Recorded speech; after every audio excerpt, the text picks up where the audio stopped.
Welcome to Big Blend Radio with your hosts Lisa and Nancy, editors of BigBlendMagazine.com.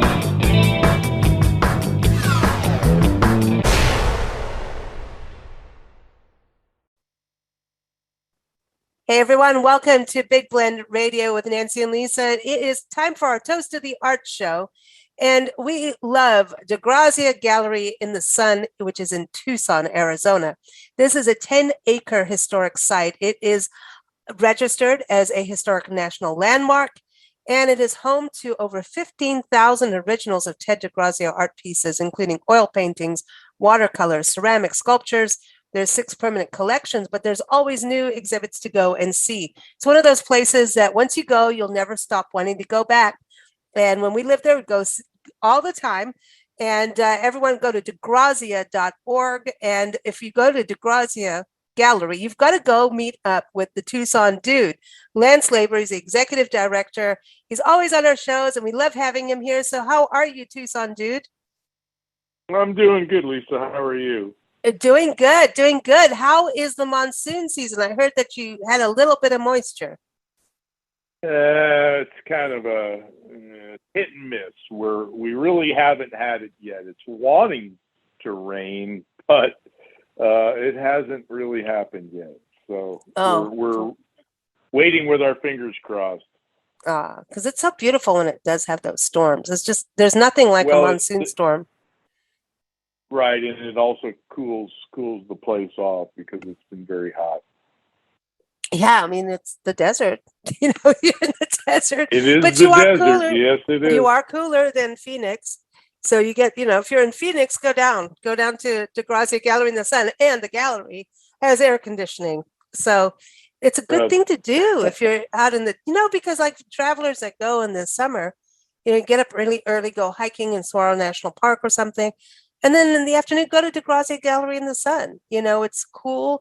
I think there's something to the actual gallery building that makes it cooler too. Just the way the adobe is. I don't know. What do you think? You're in there all the time. Yeah, it doesn't hurt that we've got 7 or 8 heat pumps on the roof, cooling the place all the time. But yeah, the adobe helps a little bit. It does. I always want to talk about DeGrazia himself, Ted DeGrazia, Ted DeGrazia. Just for those, listening for the first time, we've done so many shows over the years, but I always want to kind of reintroduce who Ted DeGrazia is. He is known as one of the most reproduced artists in the world, right? And it really started from the UNICEF painting, where the little girl on the card. Was that a Christmas card? What was the card for? That they used. Well, it was the painting was some children dancing in a circle, and of course UNICEF got a hold of it, and they it wasn't really a Christmas card. No, it was just kind of because they look angelic. That's why. Yeah. And they managed to see this card or this painting. They saw it and they liked it. And they got his permission to reproduce it, and they did make greeting cards, millions of them, and they sold millions of them worldwide, and that really, really put him front and center, put him on the map. And also, I mean, he was, he worked with Orozco down in Mexico, and also Diego Rivera. Diego Rivera, correct. Yeah, right. So he kind of was he like apprentice to them? Was he kind of like an apprentice? DeGrazia apprenticed with Diego Rivera for just a month or two. They were when DeGrazia went down to meet him and show him his work. They hit it off, and DeGrazia was helping Diego Rivera with this mural for probably a month or two, and so yeah, he actually did paint with Diego Rivera. It's amazing, and I think when you look at Diego Rivera, really stood up for the people. He's almost like a Cesar Chavez in paint. You know what I mean? With the art, not necessarily farmers, but stood up for people. Do you think that kind of rubbed off of Ted DeGrazia and him had the same thing, because Ted DeGrazia was so connected to the indigenous people and, the Mexican people, the Native Americans, the Tohono O'odham peoples in Tucson area. Yeah, Diego Rivera was a communist, and it was all about the people. But with DeGrazia just loved his friends, and the people around him that were close to him. That's what mattered to him. He loved them; they loved him, and I don't think it went much farther than that. The Indians, the Yaquis, and the Tohono O'odham were the people that he liked to hang out with and liked to drink with and liked to and Lee Marvin, by and, the way. and, Lee Marvin gets him there and too. Lee Marvin, yeah, Lee Marvin, and Roger Crawford. Oh, that's it too. Hey, but he just seemed to be like a salt of the earth person, kind of just he was very industrial and very entrepreneurial, very smart. So he was capitalistic, if you think about it, compared to Diego. Well, when you take Diego Rivera and you juxtapose DeGrazia was a huge capitalist, and made millions of dollars in his lifetime. I'm sure Diego Rivera did too, but I don't know how he squared the two. Yeah, DeGrazia didn't have any problem squaring it. Yeah, well, you guys with the gallery, I mean, I remember you telling stories about like Shiva's Revo boxes full of like silver and, hidden away. We found cash, we found gold and silver. We found all kinds of riches after he passed away. So it was very interesting. That's kind of interesting that gold and silver. Yeah, the gold and silver is really interesting because, the way the world is, right? You always hear these ads, buy gold, and I'm like, did DeGrazia listen to one of those ads, or was he, because he comes from a mining family? Did he always have that, thing of DeGrazia loved gold, and DeGrazia used to spend a lot of time prospecting for gold. But he also, he collected gold coins. But he also used it in jewelry. That's right. So most of what we found was all for jewelry. A big pile of silver ingots was all for jewelry, and there was a lot of gold that he used for jewelry. A lot of turquoise, turquoise. Pieces. Yeah, he had just when you go in the gallery. That's what's so cool. You see just how he didn't stop in creativity. And I think that's so cool. I think he was just one of those, if I want to do it, I'm going to create it. That's it. And he did it his whole life. It's wild too. Like you had like the group of artists that it was like a collective of artists copying his art under his name, right? So they were taking his designs. So that was part of his reproduction things, like a cottage industry, kind of like what Frank Zappa did. He had a guild, and he got these people to take his images, and they would reproduce them in all kinds of different things, like magnets and all this commercial stuff that he was really criticized for, but made him a fortune, and so he laughed all the way to the bank. People love it. People love it. I mean, people love it.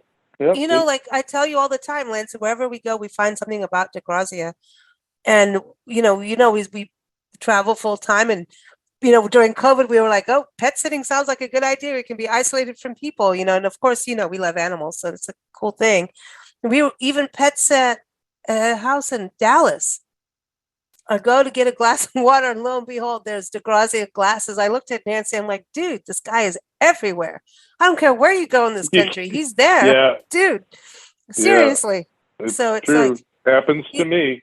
People always go, oh, I like DeGrazia. Like every time you do a podcast with us, it's like someone comes, hey, well, my grandmother had this piece, and it's an original. And I want to go call Lance and see if it really is. Yeah, it's very hard to fly across the country and still not get away from it. He is everywhere. Do you still get a bunch of emails and calls with people? Because I know you have the consignment part of the gallery too, of people having DeGrazia things and going, "Hey, I have the original," and you're going, "It's not an original." Yeah, no, it never stops. People, I get calls morning, noon, and night from people with originals, people with prints, people with DeGrazia sold so much stuff in his life that it just is incredible. It's incredible. I thought I saw it all 20 years ago. Not even close. So do you think he sold to a lot of women? Just kind of. Yeah. Sure. Yeah. I have a feeling he sold to everybody. Yeah, but I think the he was a good ladies loved salesman. him. Yeah. Well, he was, but he was a ladies' man, and they all thought he was handsome, and they loved him, and they fawned over him, and bought stuff from him, and all he had to do was sit there. Yeah, he had the look too. I mean, look at his pictures. Yeah. He had the look. You know, he really did. He's like the eccentric Southwest artist. You know, hey, women dig that. I'm just saying, they do. Yeah. It's like, ooh, well, you know, it's a little wild. He was the original hippie. And Marion, his wife, another amazing. That's what I love about going to the gallery too. Is her art. You know that I have a soft spot about her art because she seems so strong too. Like they were very independent spirits, and I think that's probably maybe what attracted, to each other was that independent spirit. I don't know. Yeah, and also the fact that they were both very talented artists, and they collaborated on things, and they worked together very well and produced tons of art, lots of it. Do you think he ever copied her work? I think that I shouldn't say it that way. Drew inspiration from her work. I should say it that way. I think he did, and I think he took ideas from her, especially when it came to the religious things, the icons like the Madonna and Child and things. That was Marion's big focus, and I think that he actually took some of her ideas. And rather than her taking his ideas, he took it from her. That's my feeling, Did you move didn't you move that one picture that was, there's that one part of the gallery that's kind of her side into the mission, the Guadalupe. Didn't you move her? DeGrazia. That was the DeGrazia. That was DeGrazia, but did you move that to the? Didn't you move that out there? We did. We did. We put it out in the mission. Yeah, it's one of my favorite pieces. I love that piece. I love that. And how is the mission? It's built back. It's all, people are still coming in. No, everything's good. People are, coming in and using it and getting married in there and doing all the things, praying in there and doing all the things that they do. Well, that leads me to the next thing. You always have new exhibits, and the latest one that's out right now is DeGrazia's Processions, and this will be on display until January 25th, 2023. So you got time. So if you're not there in the summer, you can go in the fall and the winter. But this is interesting because it kind of really goes. He's always painting like the mission, and he seems to. And connected with the nuns, even at the gallery, right? You have the nuns' quarters. So it kind of, I think about Padre Kino, so he's always been kind of, you guys do the fiesta every year, and in normal times, right? In winter around Christmas time. So this is kind of, it goes with it, doesn't it? Kind of, yeah. DeGrazia did a lot of religious paintings, and most of these processions are religious processions. Not all of them, but a lot of them are. They're the Yaqui Easter type processions, and the children, the Los Posadas that they do at Christmas time. So yeah, I think there's probably 25 or 30 paintings that are up that are all these real interesting processions. And they're beautiful. A lot of watercolors, mostly watercolors, few oils, I believe. Yeah, I was reading that So yeah, one is an Indian funeral. It was like a 1942 painting of a funeral and a funeral procession in Mexico. And I mean, it's amazing to think about just how old some of the works are that you have. You know, just a painting back to well, the yeah, 40s doesn't sound these, old, a but lot of these, go back to the 50s and the 60s. wow. He'd get hung up on things sometimes. He'd paint one thing, he'd paint a procession, and he'd say, "Oh, I need to paint a bunch of those." And he'd paint several of them at the same time, and he had a tendency to do that. Well, that you got a lot of series, even like the permanent exhibits. You see like the rodeo and things like like he'll do the whole rodeo, not just here's one painting. Like this is what was going down, Right. all parts of it. And they had processions too for rodeos. And, you think about what, am I saying the white dove of the desert mission? Yeah, That's what I'm messing up. San Xavier Mission. Yeah, remember when the first time you came on the show and I said saguaro?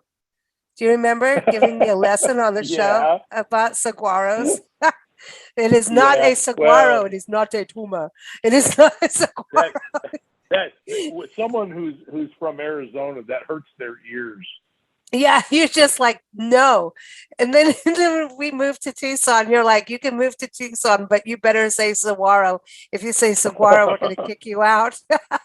It was so funny. You were like, no, you cannot do that. But this is, you know what, just talking to you about, Ted DeGrazia again, it really makes me think that, when we first came to the gallery, I'll never forget going to the gallery. I was like, I haven't, you can go to all the museums in the world and see things that are very important and moving. And you've got some amazing museums in Tucson. The one, the Arizona Historical Society Museum. Oh, I think it's a historical in the campus on the university campus. That was incredible. That's an impressive museum. I mean, if you want to see pottery of Native American pottery collection, we were lucky enough to go behind and actually go in the archives where they pulled out things in the different drawers and all this. I mean, it was huge. And that's the first time we came to the gallery that same trip, and we hadn't moved out yet. But there was something about going through the gallery where I really kind of understood the South, and we'd been, doing Southwest Blend as a magazine for years at that time. And there was something about going through the gallery where I kind of got a better idea of the Southwest, the cultural aspect, not from this, I can't explain. It was just a really down to earth. These are who the people really were because of the way his art was. You know what I mean? It's like, this should be a stop. It's the real deal. It is the real deal, no question. When you go there, it's absolutely real.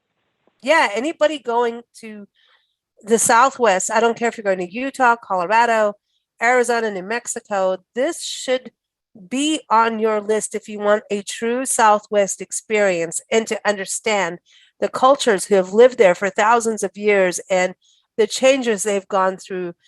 I mean, it just really shows, like we're talking about these processions, there's, these Christian ceremonial processions, and there wasn't all that back in the day either. This was like a period of history where things changed for Native Americans, and things were changed because of what, white people did when we came in and said, hey, by the way, you know what, we're going to cut your hair and put you in Christian school. And so there was all these changes that happened. And then you've got to also look at Catholic traditions that come south of the border of Mexico, which Tucson was part of Mexico. So years ago, but that's what I think is so cool. He really manages to show this transition of beliefs and cultural traditions. And so you understand a little bit more. And belief systems, whether you believe in them or not, this is how people have lived for so many years, and it's a big part of their lives. And I don't know, it's huge. I I think DeGrazia saw his role as kind of recording, kind of almost like as a silent observer. He didn't add anything to it. He didn't take anything away from it. He just went and watched what was going on and came back and did a report on canvas. How the Yaquis lived, how the Tohono O'odham lived, how the Apaches lived. That's right. You did the Apaches the Navajo in New Mexico, and he was like an observer who was recording this stuff, but not putting his own opinion. Yeah. He just a reality. He recorded it for what it was, and the truth is that they loved him for it because he was honest about it. Yeah, and then he also told stories of history, like Cabeza de Vaca. That is one of my favorite. I mean, I didn't even get it. Like, I didn't get it until I came to the gallery of that expedition and what happened to everybody when they landed in, Texas, outside in Galveston, going through the desert and dying. And wasn't it over 200? Am I wrong? It's 200, and there was more than 200 people that came off the ship. No, there was over 700.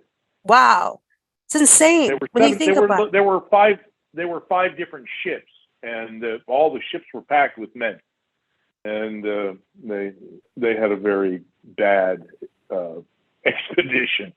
Right, and because as we travel on the tour, Nancy and I go, we're following the footsteps of Ted DeGrazia, and so we went to Galveston, and we were on our way somewhere. I think we were doing nice. Big Thicket. We went to Galveston. Listen, you have no idea what we did to go get this picture of Cabeza de Vaca's got a monument there, right? So, I don't want to tell you what, there was road construction and traffic delays, but we're determined, because I could feel like Ted DeGrazia sitting on my shoulder going, if you wuss out, like, you suck, he wouldn't wuss out on this. Like, he's one of those people, if he's going to do something, he's going to do it. And I'm like, okay, we're going to Galveston no matter what. We finally get there. It was just a day of really, road construction traffic, and you're going to sit there for hours. We get to Galveston, and I finally find where this Cabeza de Vaca monument is, right? And it's outside a courthouse, and they have this big circle of like plaques, but they're all up, and there's all these different people that affected Texas and Texas history. And I got all into Cabeza de Vaca because they actually say that he is the first travel writer of Texas because he kept such good notes. And I know Ted DeGrazia was like this too with Padre Kino and everything. And Father Kino kept the notes of the Juan Bautista de Anza expedition. He was a documentarian too. And he kept all these notes. So I think you're really right about his documentarian kind of style. But we go there, and I'm all excited. I've done all this research. Dude, it's a little tiny square plaque on the ground compared to everybody having it on the top part. Like I can't even, I wanted to go storm into the courthouse and go, what kind of is this? You need to give this guy a plaque and a sculpture. He needs a body, but he is actually, his main sculpture is in Houston, Texas, right outside their botanical garden or arboretum or something. And so when we get to Houston again, we'll go there and get that. But all I can say is, Galveston, you need to do a better job for Cabeza de Vaca. And if Ted DeGrazia was still alive today, he would go there and he needs to have a mural or something. I think it would have been, I don't know if he ever did a mural there or something, but for what that man and all those people, 700 people went through when they had to crawl through the desert and dying of starvation and water and disease. They need something better. So maybe I didn't find everything, but I sure tried, Lance. I'm just saying, it's become a passion project now. I got to tell you, all you got to do is come to DeGrazia's gallery, and you got a whole room full of basically. I know, and that's what got me started on it. And now it's under my skin. It's his fault. It's Ted DeGrazia's the whole exhibit. I mean, he showed people crawling through the desert. I see it in my mind. It's imprinted in me now because of his art. I mean, that's the power of art, right? They always talk about how the arts tell the truth of the times.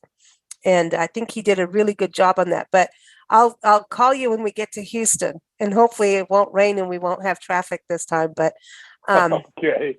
I'm just saying it was a big deal. So anyway, getting on with it, you've also got a couple other exhibits that are on until my birthday, August 31st. So everybody, if you go to the gallery on the 31st. Happy birthday. I know. Happy birthday to Lisa.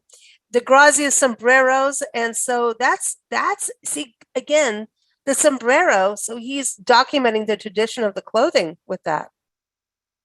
Well, So, yeah. partly. I mean, the whole exhibit is just, they're all different people, but everybody is wearing sombreros, and most, they're different. There's some that look like halos, like, these people are angels. They got these big yellow halos, and some are big, crazy, floppy sombreros. It's interesting, He painted a lot of them. And then you've got DeGrazia's native dancers. It's the ceremonial dancers of the desert Southwest. And now that's a beautiful exhibit. That's got the Yaqui deer dancer in it. It's got the Apache crown dancers. It's got some Apache eagle dancers. Oh, they're beautiful paintings. I don't know. I don't remember how long they're going to be up for, but until the 31st, really nice. until my birthday. You guys are changing exhibits on my birthday, so it's a new year, right? According to Lisa. But no, the DeGrazia native dancers, you've got that Yaqui dancer sculpture out in the courtyard, which I love your courtyard. Right. All the cactus in the garden is beautiful when the cactus are all, especially when in bloom. But that fountain. So is that a deer dancer, right? The Yaqui deer dancer. That is a deer dancer, yes. So when they did the deer dance, one. It is. I mean, it's amazing. Is that normally around the holiday season, Christmas time, is there a time for that kind of dance? Or, the deer dancer in the Yaquis shows up for all of their different ceremonies. It's throughout the year. He shows up a lot at Christmas time. He shows up through all of throughout the whole year. That's awesome. It's awesome. Everyone, you just got to go to DeGrazia Gallery in the sun. It's in Tucson. You've got beautiful views of the Catalina Mountains. That's what I missed. Tucson, you just don't think you're in a city. It's a city. It's over 1 million people. But the way the city spreads out with the mountains surrounding you, it's just beautiful. And the gallery is in such a cool spot. And there's all kinds of resorts for you to stay at all around the gallery. Saguaro National Park's not too far. You've got Sabino Canyon's not far from you either, right? That's just up the road. Right. People want to go hiking. Right up the road. Yeah. Right. So a great place to go for summertime to get out of the heat, and the fall is beautiful too. So DeGrazia.org is the website to go to. We'll be back in touch with Lance. There's some new exhibits coming up as well. We were talking about ballerinas earlier, so we'll be talking with Lance, the Tucson dude, in a little bit down the road here as the new exhibits come out. But we're going to close off with a song called Sunset Steps by Domingo DeGrazia. And Domingo is Ted DeGrazia's son, an amazing musician. And his music is also featured with Ted DeGrazia's music on the album Please Remember Me. And that's a whole other story of finding his music manuscripts and getting them recorded. Was it the Tucson, I always get the University Jazz Ensemble? No, the Tucson Jazz Academy. Jazz Academy, that's it. I'm going to print that on my head. It's an amazing album, so you can get it if you go to DeGrazia.org, go to their gift store online, or go in person, even better. But, and of course, keep up with us at bigblendradio.com. Thank you so much, Lance. It's always a pleasure. Thanks, Lisa. Appreciate it. You take care. Soon.